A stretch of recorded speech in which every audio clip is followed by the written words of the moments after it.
इसी में पहला जो सेक्शन है हम लोगों का प्रारंभिक मध्यकाल, अर्ली मेडिवल पीरियड। इसमें राजपूत लोग जो है वो पहला टॉपिक है। और जैसे हमने कहा था कि राजपूत भारत में सामंतवाद के उस काल के लिए, इसका मतलब आज के लिए नहीं, सामंतवाद के टिपिकल एग्जाम्पल माने जाते हैं, क्योंकि इनका सिस्टम जो हमने कहा था भूमि अनुदान प्रथा पर आधारित था, लैंड ग्रांट सिस्टम। हालांकि भूमि अनुदान की प्रक्रिया जो है बहुत पहले से भारत में है।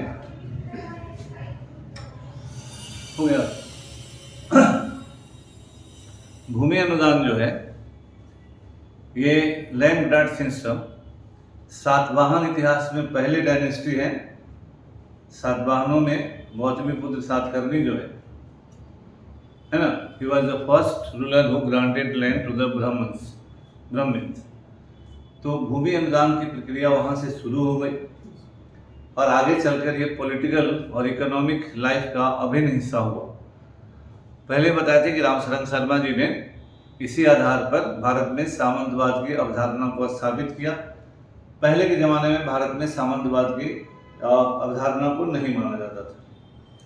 हमारा यहाँ मेन बात है कि जो राजपूत हैं, यहाँ हम लोग मूलतः इन्हीं पर अभी कॉन्सेंट्रेट करेंगे और पक्ष अलग से होगा देखा जाएगा। राजपूत जो है, यह जो शब्द है इस पीरियड में पहली बार पॉलिटिकल कोनोटेशन के तौर पर इस्तेमाल किया जाता है ना। क्षत्रिय शब्द नहीं इस्तेमाल किया जाता है। इस समय के जो भी राजा हुए वो अपने आप को थिकनेस भी सर थोड़ी मोटाई थोड़ी कम कर लेंगे उसकी, जैसे लिखते हैं तो बीच में किससे मोटाई कम हो? उसी में सर डबल टाइम वहीं सर, सर इसका ये हाँ पीछे करिए, बहुत कम हो गया थोड़ा सा बस। तो इस पीरियड में राजपूत शब्द जो है पहली बार इतने करेंसी में आता है। और इस समय जो भी शासक राज कर रहे हैं या बहुत सारे सामंत हैं वो सभी अपने आप को राजपूत कहते हैं, लेकिन they are not calling themselves Kshatriya. वो क्षत्रिय नहीं कर रहे, वो कह रहे हैं अपने को राजपूत। इसी मुद्दे पर चूंकि जब अंग्रेजों ने इतिहास लिखना शुरू किया तो इस पीरियड के शासकों को राजपूत शासक कहा गया। तो राजपूत शब्द क्यों, why the word Rajput was used in that period, यह शब्द का इस्तेमाल क्यों हुआ? राजपूत अगर क्षत्रिय थे तो राजपूतों ने क्षत्रिय शब्द का प्रयोग क्यों नहीं किया, है ना? Why they did not use the word Kshatriya, Rajput शब्द क्यों का इस्तेमाल हुआ? इस पर इस पीरियड में विवादों का लंबा पिटारा खुल गया। अंग्रेज शासन कर रहे थे तो उनको तो डिवाइड एंड रूल पॉलिसी अपनाना था। राजपूतों को एक अलग कैटेगरी बना के उन्होंने राजपूतों को मुस्लिम शासन का विक्टिम बनाने का प्रयास किया। और चूंकि उन्होंने मुस्लिम शासन खत्म किया तो उनको राजपूतों का सपोर्ट चाहिए था। तो उन्होंने राजपूतों को यह समझाने का प्रयास किया कि जिन मुसलमानों ने राजपूत राज्यों का अंत किया उन मुसलमानों को हम लोगों ने अंत कर दिया। तो Rajput should be natural ally of the British. और आगे चलकर सब्सिडरी अलायंस सबसे ज्यादा राजपूत राज्यों ने ही माना। तो एक तरह से और कर्नल टॉड ने annuls and antiquities of Rajasthan किताब लिखा। इससे राजपूतों को ग्लोरीफाई किया गया और अंग्रेजों ने राजपूतों को अपने पक्ष में करने के लिए हर प्रयास किया, है ना। अब वहीं से यह विवाद का पिटारा खुला, क्योंकि फिर अंग्रेजों ने एक स्टेप और आगे जाकर राजपूतों को भी विदेशी डिक्लेयर कर दिया, है ना। उन्होंने कहा कि भारत में जो शक आए, कुषाण आए पार्थियन आए, हूण आए, वही लोग कन्वर्ट करके राजपूत बन गए, है ना। तो जो पहला सिद्धांत अंग्रेजों ने दिया वह था कि राजपूत कौन है, तो पहला सिद्धांत इतिहास में स्थापित हुआ विदेशी उत्पत्ति का सिद्धांत, विदेशी उत्पत्ति का सिद्धांत, है ना, फॉरेन ओरिजिन थ्योरी।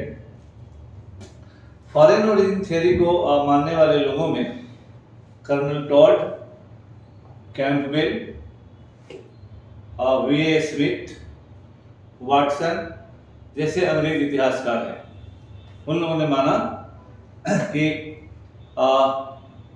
भारत के जो राजपूत हैं दे आर फॉरेनर्स, वो विदेशी है ना। तो डी.आर. भंडारकर ने भी भारत में DR. Bhandarkar he also supported this theory कि राजपूत विदेशी थे। इनका कहना है कि Rajput were foreigners, for there is no mention of this class people in any literary and epigraphical records of ancient India prior to the 5th century AD। इनका कहना है कि 5वीं शताब्दी ईस्वी पूर्व से पहले राजपूत शब्द का जिक्र ऐतिहासिक पुस्तकों में नहीं है ना, और 5वीं शताब्दी के बाद इनका जिक्र होना शुरू होता है। यानी इस पीरियड तक भारत में शक, कुषाण, हूण वगैरह सबों का आक्रमण हो चुका था। 5वीं शताब्दी में हूणों का आक्रमण होता है लास्ट में, और इन्होंने बहुत सारे और भी सिद्धांत दिए। इनका कहना है कि जो अग्निकुल उत्पत्ति का सिद्धांत है, अग्निकुल उत्पत्ति का सिद्धांत को ये लोग विदेशी उत्पत्ति के सिद्धांत के कोलैबोरेटिव सिद्धांत के रूप में इस्तेमाल करते हैं। उनका कहना है कि भारत में शुद्धिकरण की प्रक्रिया अग्नि से होकर गुजरती है। तो जो कोई भी बाहर का चीज है, कोई भी इसको अपवित्र माना जाता है, अग्नि उसको प्यूरिफाई करते हैं। तो अग्निकुल सिद्धांत का जो अभी ही मान लीजिए हम बात करते हैं कि अग्निकुल सिद्धांत क्या है। अब इस सिद्धांत के अनुसार हमारे परशुराम जी एक बार बहुत नाराज हुए और उन्होंने पृथ्वी पर से सारे क्षत्रियों का नाश कर दिया, है ना। ये सिद्धांत एक आता है कि वो नाराज हुए और उन्होंने पृथ्वी से सारे क्षत्रियों का नाश कर दिया। अब जब नाश हो गया क्षत्रियों का, they were the ruling elites, they were the protectors of the Brahmins, तो जब नाश हुआ तो उसके बाद इन लोग ऋषि मुनियों को तपस्या करने में मुश्किल होने लगी, राक्षस लोग डिस्टर्ब करने लगे। अब राक्षसों का नाश इन लोगों ने नहीं किया, और राक्षसों से बचने के लिए इनको रूलिंग क्लास चाहिए था। इसके बाद इन लोगों ने माउंट आबू पर्वत पर तपस्या यज्ञ का आयोजन किया, और यज्ञ वेदी से राजपूतों का उत्पत्ति होता है। राजपूतों की 4 जातियां जो हैं, है ना,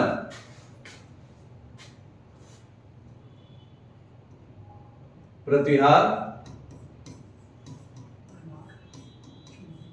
परमार और चालुक्य। शुरुआत में जैसे पृथ्वीराज रासो में जो लिखा है, पृथ्वीराज रासो में कि शुरुआत में ये 3 लोगों को उन्होंने पैदा किया, अग्नि से उत्पन्न किया, और इन तीनों से कहा गया कि जाके तुम राक्षसों का नाश करो। इन तीनों से राक्षसों का नाश नहीं हुआ तो इन्होंने चौथा चौहान, क्योंकि वह पृथ्वीराज रासो चौहान राजपूतों के बारे में है, तो यहाँ चौहानों की सुपरिटी रहेगी, तो चौहान गोत्र बन गया। तो चौहान ने जाके राक्षसों का नाश किया और फिर शांति स्थापित हुई। तो P² C², प्रतिहार, परमार, चालुक्य और चौहान, है ना, ये 4 राजपूत राजवंशों की उत्पत्ति अग्निकुल से मानी जाती है। ये स्वाभाविक है कि अग्नि से द्रौपदी निकली, अग्नि और जमीन से सीता निकली। They are symbolical of certain trends in history. तो आदमी अग्नि में मरने के बाद जल जाता है और यहाँ पर अग्नि से वो पैदा हुए, तो स्वाभाविक तौर पर जो उसका लॉजिकल कंक्लूजन है दैट इज कि प्यूरिफिकेशन प्रोसेस। तो यहाँ उसको माना जाता है कि they were foreigners, they were purified and then incorporated into the Brahmin fold, the Hindu social system. And as they were warriors, लड़ने वाले थे, युद्ध करने वाले थे, राज करने वाले थे, they were given the status of Rajput, है ना। तो राजपूत वर्ड में भी ऑल्सो कि राजपुत्र का ही राजपूत हो गया हो। तो पहले एक ये थ्योरी है, और जैसे गुर्जर की उत्पत्ति हुनों से मानी गई है, फिर तोमर, कपास, कचवाहा, मेर, जेठवा, गुर्जर, ये सब हुन उत्पत्ति के माने गए हैं। इसी तरह से गुर्जर जो है वो नॉर्थ वेस्ट से गुजरात की तरफ गए, और गुर्जर के नाम पर ही गुजरात का नाम है, गुर्जर से ही गुजरात बना। तो Gurjar tribes are predominant in Gujarat, then the Gujarat was named after the Gurjar tribe and they originated from the Hun. तो ये सारे लोग भारतीय समाज में इनकॉर्पोरेट हुए and then all came to be known as Rajput, क्योंकि हमारे ब्राह्मण धर्म में प्राचीन काल से ही सभी वर्गों को ब्राह्मणीकरण करने का एक प्रोसेस है, और उस प्रोसेस के तहत विभिन्न वर्गों को जब इस समाज में शामिल किया जाता है तो उन्हें कोई गोत्र का नाम दिया जाता है, फिर किसी जाति का नाम देने की परंपरा शुरू से है ना। इसीलिए हमारे यहाँ वर्ण व्यवस्था के बदले जाति व्यवस्था, और इतनी सारी जातियां चतुर्वर्ण सिद्धांत में हो गई, है ना। तो ये पहला थ्योरी है जिसके अनुसार अंग्रेज इतिहासकारों ने यह साबित करने का प्रयास किया कि राजपूत विदेशी हैं। जितनी भी विदेशी जातियां भारत में आई, they were purified and incorporated into the Hindu society, and according to their status they were warring of people, they were the ruling elites, they were given the status of Rajput.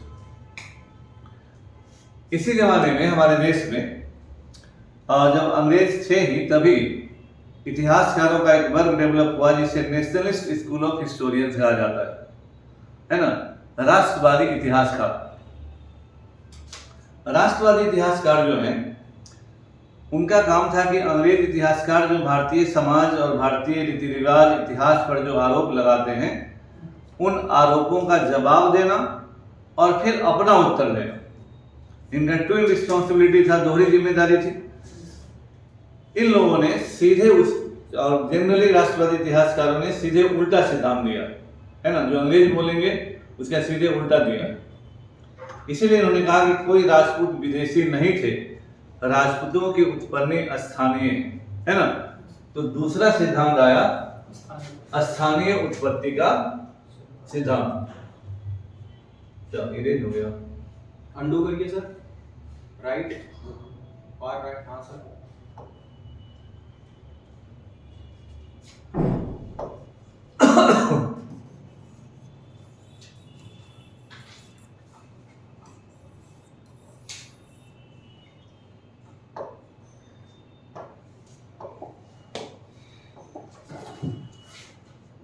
स्थानीय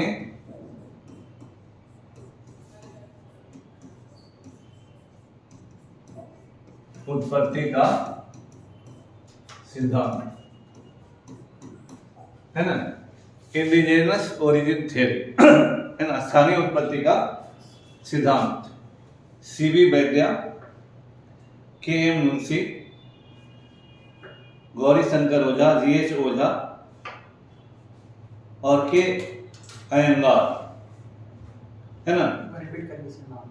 सीवी वैद्या, के.एम. मुंशी, जी.एच. ओझा, के Iyengar. They are the prominent historians who supported the theory of indigenous origin of the Rajputs. उन्होंने कहा कि राजपूतों की विशेषता क्या है, हीरोइज्म है, युद्ध है ना, प्रोटेक्टर ऑफ ब्राह्मणिज्म है, प्रोटेक्टर ऑफ द काउज है, गायों का रक्षक है ना। और राजपूत क्या कर रहे हैं सब, they are doing the same functions, वो वही काम कर रहे हैं। तो जाट गुर्जर, इनका जो एंथ्रोपोलॉजिकल ओरिजिन देखिएगा, it seems like Aryan origin, इनका कहना है, इन लोगों का कहना है। खून का ओरिजिन मंगोल ओरिजिन लग रहा है। 6th सेंचुरी से 8th सेंचुरी के बीच ब्राह्मण धर्म विदेशियों को अपने फोल्ड में स्वीकार नहीं कर रहा था। और इसी पीरियड में एक शब्द पॉपुलर होता है मलेच्छ, है ना। Mleccha is a common word used for all the foreigners. यह विदेशियों के लिए कॉमन शब्द है जिसका इस्तेमाल किया गया। तो इनका कहना है कि जब ब्राह्मण धर्म विदेशियों को अपने फोल्ड में एक्सेप्ट कर ही नहीं रहा था, then how Shak, Kusan, Hun, etc. were incorporated into Hinduism, Brahminism. इनका कहना है कि ये ऐसा नहीं होगा। इनका कहना है कि आप इस समय के जैसे राजाओं के नाम देखिए, वत्सराज, नागभट्ट, दे हैव संस्कृत भाषा से संस्कृत निष्ठ शब्द हैं। अगर ये विदेशी होते तो इनके नाम संस्कृत निष्ठ नहीं होते, संस्कृताइज्ड नहीं होते। तो ये लोग विदेशी नहीं हैं। इनका कहना है कि महाभारत और अष्टाध्यायी में राजपूत शब्द का जिक्र है। इन्होंने कहा कि राजपूत जो है वह राजपुत्र का अपभ्रंश है ना। राजपुत्र का है, इसी का अपभ्रंश है राजपूत, है ना। तो जो राजपूत है, बोलने में दिक्कत होता है, कहीं भी आपका नाम अगर किसी को भी प्रोनाउंस करने में दिक्कत होता है तो आपका नाम सीधे बिगड़ जाएगा। राम प्रसाद नाम है तो रमुआ हो जाएगा, श्याम प्रसाद नाम है श्यामुआ हो जाएगा। और आजकल तो आरके और एसके वगैरह सब और भी एब्रिविएटेड फॉर्म का इस्तेमाल होने लगा। तो राजपुत्र वर्ड अपभ्रंश होके राजपूत हुआ। अब for a long period the Kshatriyas did not remain the rulers, और नंदों के जमाने से ही नॉन क्षत्रिय शासक होने लगे। तो जो राजवंश के लोग रहे, whoever were the ruling elite, उनके जो वंशज हुए, तो आज भी आप कहते हैं ना कि हम इस नेता के वंशज हैं, हम उस नेता के वंशज हैं। तो ये लोग भी कहते रहे कि हम उस राजा के वंशज हैं, हम इसके पुत्र हैं, उसके प्रपौत्र हैं वगैरह कहते रहे। तो राजपुत्र ही राजपूत हो गया। इनका स्ट्रेस यही है कि राजपुत्र ही राजपूत हो गया। फिर जो major dynasty of the Rajput हैं वो कहे कि हम सूर्यवंशीय हैं।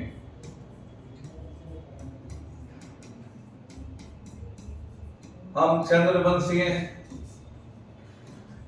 तो सूर्य और चंद्र दोनों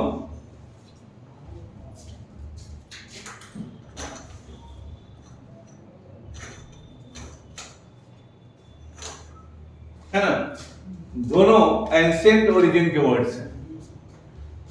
आज भी राजपूतों में जो श्रेष्ठ राजपूत होते हैं सूर्यवंशीय हैं। रामचंद्र जी रघुकुल वो श्रेष्ठ क्षत्रिय कहलाते हैं। तो जो भी ऐसे भी अगर कॉमन राजपूतों में अब जाते हैं तो लोग जो सूर्यवंश है, चंद्रवंश है, वो जो लोग ज्यादा अपने को ऊंचे क्षत्रिय मानते हैं। तो और अग्निकुल उत्पत्ति के सिद्धांत को डाउटफुल माना जाता है कि अग्नि में आदमी मरता है, अग्नि से आदमी थोड़ी जीता होता है। तो दूसरा सिद्धांत है ये कि indigenous origin theory of the Raj. इसी में जो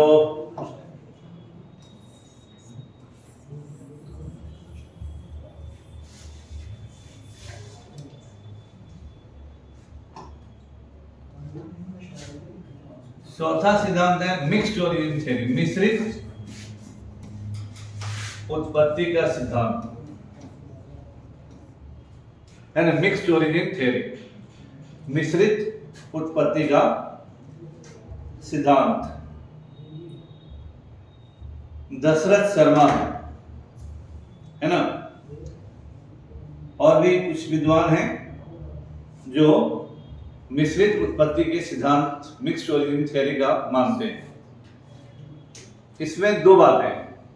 पहला नंबर कि भले कोई कुछ भी कहे, भारत में आने वाले इंडो ग्रीक्स, शक, कुषाण, हून आज की तारीख में इस नाम से कोई सामाजिक समूह आप नहीं ढूंढ सकते। They all have been incorporated into Indian society. और they were the fighting groups, ruling elites.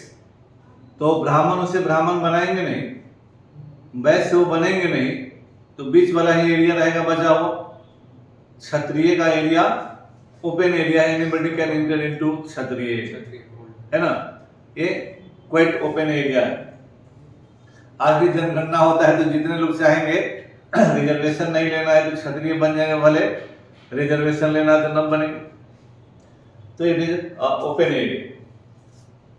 तो इसीलिए जो विदेशी थे, और दूसरी बात है कि जो क्षत्रिय ब्राह्मण अगर हैं, वैश्य हैं, शूद्र हैं, तो एंशिएंट क्षत्रिय तो हवा में नहीं उड़ जाएंगे, और वो लोग तो रूलिंग एलिट थे, उनका परिवार, उनका खानदान रहेगा ही रहेगा।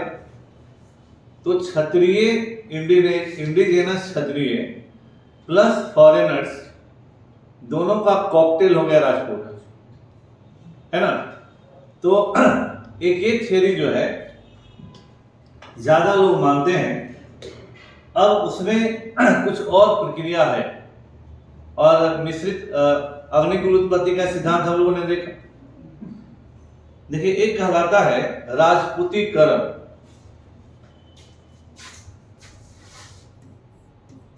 राजपूतीकरण, है ना।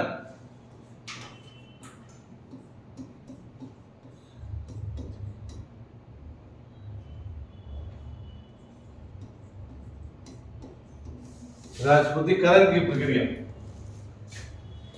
दशरथ माझी और कुछ ऐसे इतिहासकार हैं जिन्होंने बहुत सारे क्षत्रिय राजवंशों का संबंध ब्राह्मणों से जोड़ा, है ना। और उनका कहना है कि ब्राह्मण दूसरा स्टेज हुआ ब्रह्म क्षत्रिय,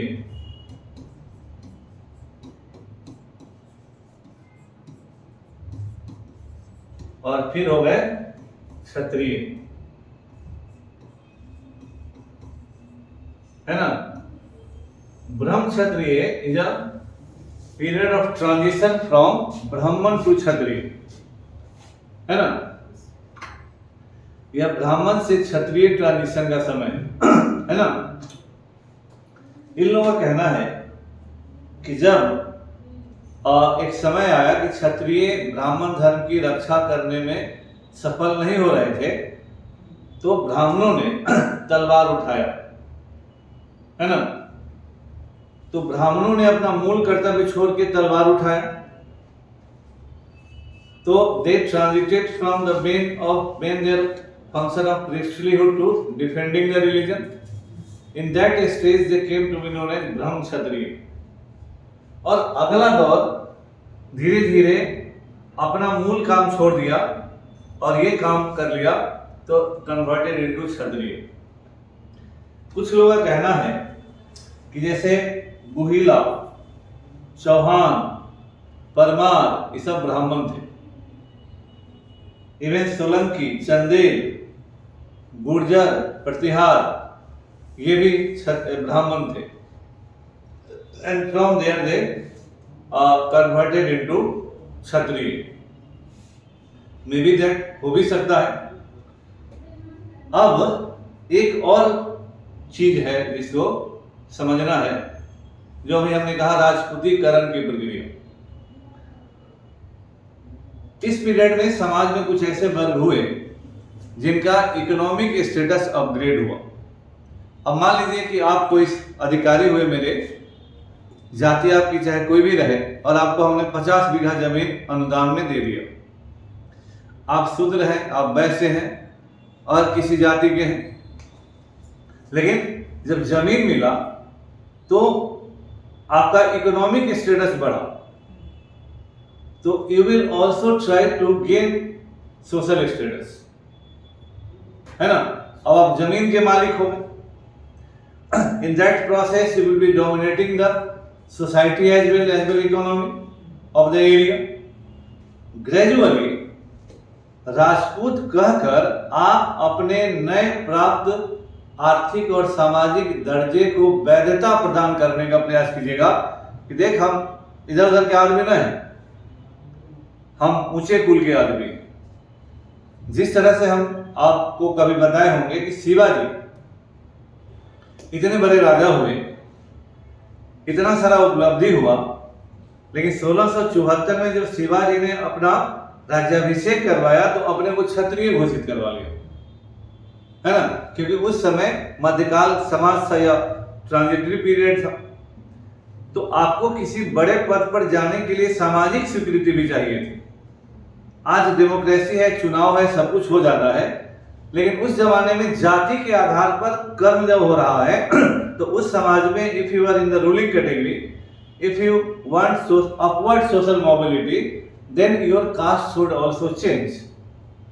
तो बहुत सारे लोग जिन्हें आर्थिक उन्नति या प्रशासनिक उन्नति मिली, उन लोगों ने अपने उस उन्नति को वैध बताने के लिए कालांतर में धीरे धीरे अपने को क्षत्रिय या राजपूत घोषित कर दिया, है ना। अब कोई डीएनए टेस्ट तो होना नहीं है कि राजपूत का डीएनए अलग होगा और किसी और का डीएनए अलग होगा, है ना। तो इस तरह से प्रक्रिया आगे बढ़ती है। बहुत सारे जगहों पर ट्राइबल से राजपूतीकरण भी हुआ, बहुत सारे एरिया में फ्रॉम ट्राइबलिज्म टू राजपूतीकरण, है ना। अब जैसे क्या हुआ कि किसी राजा ने, कोई भी राजा है और राजा ने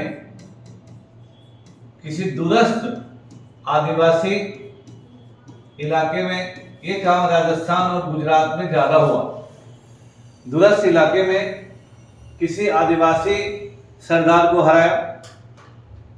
हारने वाला आदमी नॉर्मली अपनी बेटी का ब्याह कर देता है ना। तो बेटी का ब्याह हो गया राजपूत राजा के साथ, है ना। अब जो ब्याह करने के बाद, युद्ध के बाद वो चला गया घर, है ना। अब इसके बाद ये आदमी जो दूरस्थ एरिया में बसा हुआ है, वो बोला कि मेरा दामाद है राजपूत, हम हो गए राजपूत। कालांतर में ही also declared himself to be Rajput. और कौन रोकेगा उसको? तो from the tribal status, because he has a matrimonial relation with a Rajput ruler, he declared himself to be Rajput. इसके अलावा बहुत सारे सामंत जिन्हें भूमि अनुदान मिला, जिन्हें कोई प्रशासनिक पद मिला, या इस तरह की बातें हुई, उन लोगों ने अपने पद को वैध बनाने के लिए, लेजिटिमाइज करने के लिए लंबे समय के बाद, तुरंत नहीं, इमीडिएटली नहीं, एक लंबे अंतराल के बाद अपने को डिक्लेयर कर दिया कि हम राजपूत हैं, है ना। और ब्राह्मण क्षत्रिय तो संक्रमण काल है। और हाँ, इस तरह के लोगों के जो वंशावलियां आप देखिएगा, तो उन लोगों ने अपना जेनियोलॉजी बहुत हाई फाई बनाना शुरू किया और बहुत दूरस्थ पीरियड से किसी राजा से किसी और से अपना वंशावली जोड़ लिया। अब जैसे प्रतिहार लोग हैं तो उन्होंने लक्ष्मण जी से अपना वंशावली जोड़ लिया। उन्होंने कहा कि लक्ष्मण जी राम जी के प्रतिहार थे। प्रतिहार का मतलब क्या होता है? डोर कीपर, यानी दरवाजे पर खड़े रहते थे, उनसे बिना अनुमति का कोई आदमी नहीं एंट्री मारेगा, है ना। तो उन्होंने कहा कि हम लोग तो राम जी के प्रतिहार लक्ष्मण जी थे, उनके वंशज हम हैं, हम प्रतिहार वंश। अब आप थोड़े वहां बोलिए कि हाँ तू जाके प्रमाण लेके और टेस्ट करवाओ अपना। तो इसी तरह से बहुत सारे सामंत जो अलग अलग वर्गों के थे, जब स्वतंत्र हो गए तो जिला भर का राजा तो जमाने में राजा हो जाता था, तभी ना 600 से ऊपर रजवाड़े भारत में अंग्रेजों के जमाने में रहे। तो वह जब किसी का सामंत है, जब कोई सामंत स्वतंत्र हो गया और अगर वह राजपूत नहीं है तो he will claim the status of Rajput. अब कौन रोकने वाला है? तो सामंत से राजा, यह भी राजपूतीकरण की एक प्रक्रिया हुई। आप सामंत हैं और सामंत से हो गए राजा और कह दीजिए कि हमें राजपूत। और जब राजे आप हो गए तो कौन आपको रोकने वाला है ना। तो और ब्राह्मण भी ब्रह्म क्षत्रिय से होकर ब्राह्मण से होते हो गए राजपूत। तो इसीलिए हर्षवर्धन के बाद विशेषकर राजस्थान, गुजरात, मालवा, बिहार, इन सब इलाकों में जो ग्रामीण क्षेत्रों में जिन लोगों ने ब्राह्मण धर्म की रक्षा का जिम्मा अपने ऊपर उठाया, वो भी कालांतर में राजपूत हो गए, है ना। कि ब्राह्मण की रक्षा कौन करेगा? इसीलिए गुर्जर प्रतिहार कई इलाकों में अलग अलग है। जैसे मंदोर के गुर्जर प्रतिहार, मेवाड़ के गुहिला, उत्तर प्रदेश। फिर गुर्जर प्रतिहारों का 10वीं और 12वीं शताब्दी में पूर्ण पतन होता है। तो राजनीतिक अराजकता जब फैलता है उस पीरियड में भी जिसको जो मन है वो अपने को डिक्लेयर कर देगा। There is nobody to check, there nobody to restrict. तो आप अपने को डिक्लेयर कर दीजिए कि भाई हम अमुक जात के हैं। और बहुत सारे इलाकों में एक ही जाति के बहुत सारे ब्रांचेज रहे। जैसे चौहान वंश है, भरौच में रहे, जबलीपुरा में रहे, शाकंभरी में रहे, नाडौल में रहे, रणथंभौर में रहे, तोमर लोग अजमेर में रहे, दिल्ली में रहे, कचबहारा राजस्थान में रहे, परमार मालवा में भी रहे, या बहुत सारे इलाकों में रहे। इसके अलावा जब भाइयों में भी बंटवारा होता था, कोई भाई है किसी, तो एक आदमी है ये राजपूत कहलाएगा, दूसरा आदमी कोई और राजपूत कहलाएगा। अब उसमें भी सबसे बड़ी बात है कि राजपूतों में 36 कुल कहलाए, है ना। ये सक इम्पैक्ट है 12 का, 12 के 36, है ना। तो 36 कुल कहलाए हैं। तो ये जो 36 है, इनका लिस्ट जो है सभी जगह एक नहीं है, है ना।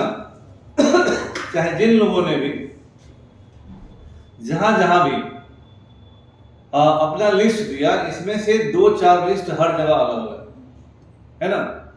तो there is no uniformity in the 36 clans of the Rajputs. In every list some clan are in, some are out. कुछ लोग अंदर हैं और कुछ लोग बाहर हैं। तो इसलिए इस पीरियड में राजपूतों का जो ये ओरिजिन है, इसको मिक्स्ड ओरिजिन थ्योरी को ज्यादा एक्सेप्टेबल माना जाता है। और इस समय राजपूतीकरण की प्रक्रिया को भी उसका एक हिस्सा माना जाता है, जब लोगों ने विभिन्न प्रक्रियाओं के द्वारा राजपूतीकरण की उस प्रक्रिया को स्वीकार किया, है ना। ये राजपूतीकरण भी एक प्रक्रिया है जिसके द्वारा इस पीरियड में बहुत सारे लोग कोई रिकॉग्निशन या रोकने वाला या उस तरह के लोग तो थे नहीं, इसलिए यह प्रक्रिया अपने आप में डोमिनेट हो गई और राजपूतों की संख्या बढ़ती चली गई, है ना। तो क्षत्रिय रहे कि राजपूत रहे, अब जो भी रहे, लेकिन इस पीरियड में नॉर्थ इंडिया में जो भी रूलिंग डायनेस्टीज रही उन लोगों ने अपने आप को राजपूत कहा। इस समय क्षत्रिय शब्द बहुत लोकप्रिय नहीं था और इन लोगों की विशेषताएं जरूर लड़ने वाली रही। तो यूरोप में भी जो इस समय का फ्यूडल क्लास है उसका भी यही विशेषता है ना, और जमीन के लिए युद्ध करना मूल विशेषता। यूरोप में भी जमीन की रक्षा सामंतवाद का एक मूल था, लेकिन जैसे ये माना जाता है कि यूरोप में क्योटिक पॉलिटिकल सिचुएशन को कंट्रोल करने के लिए राजपूतों का विकास हुआ, सामंतों का आगमन हुआ। जरूर है कि भारत में उस तरह की राजनीतिक अस्त व्यस्तता नहीं थी, इसलिए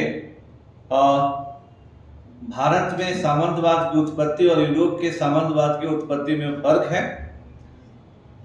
और भारत के सामंत और कृषकों के संबंध और यूरोप के सामंत और कृषकों के संबंध में भी फर्क है। यूरोप में जो सामंत थे वो लोग वसल्स कहलाते थे और सर्फडम कृषिदास था। यूरोपियन सामंतवाद की एक बड़ी विशेषता है। सर्फडम का मतलब होता है भारत में स्लेवरी है लेकिन सर्फडम नहीं है, कृषक दास की वो परंपरा नहीं है। यूरोप में क्या होता था कि हमारा मेरा गांव है, मेरा जमीन है, तो यूरोप में किला होता था, मेनर, उसको मेनर बोलते थे। तो सामंत उस मेनर में रहेगा, उस किला में रहेगा और उसके इर्द गिर्द उसका जमीन है, और सर्फ यानी कृषक दास उस जमीन के साथ जुड़े हुए हैं। यानी मजदूरों का जो आइडेंटिटी है जमीन के साथ है। मान लीजिए हम जमीन किसी को बेच दिए तो उस जमीन के साथ वो मजदूर भी बिक गया, उसका कोई ऑप्शन नहीं है दूसरे जगह जाने का, है ना। तो कृषक दास ये कहलाते हैं। इनकी स्थिति बहुत ही दुर्गति वाली थी। वो लोग नाइट कहलाते थे, घोड़े पर बैठा बख्तरबंद आदमी, लोहे का रकाब जीन वगैरह का इस्तेमाल करता हुआ यूरोप का सामंत भारत के सामंत से अलग था। इसीलिए पहले के जमाने में भारत में सामंतवाद का एग्जिस्टेंस नहीं माना गया। लेकिन फिर बाद में यह हुआ कि पूरे संसार में कोई भी व्यवस्था एब्सोल्युटली आइडेंटिकल नहीं हो सकती है। तो उसका जो मेन बेस कहाँ है, तो सामंतवाद का जमीन मेन बेस है। तो भारत में भी वो जमीन सामंतवाद में रहा, यूरोप में भी रहा, उसका फंक्शनिंग या उसका जो अदर एस्पेक्ट से अलग रहा है, लेकिन भारत में भी सामंतवाद है, भूमि अनुदान की प्रक्रिया पर आधारित। और यह पूरा पीरियड जमीन के लिए लड़ाई का समय है। तो जैसा पहले भी हम लोग पहले क्लास में पढ़े हैं कि सामंतवाद का मतलब होता है जमीन के इर्द गिर्द घूम रही अर्थव्यवस्था, है ना। तो यही इस पीरियड की मूल विशेषता रही।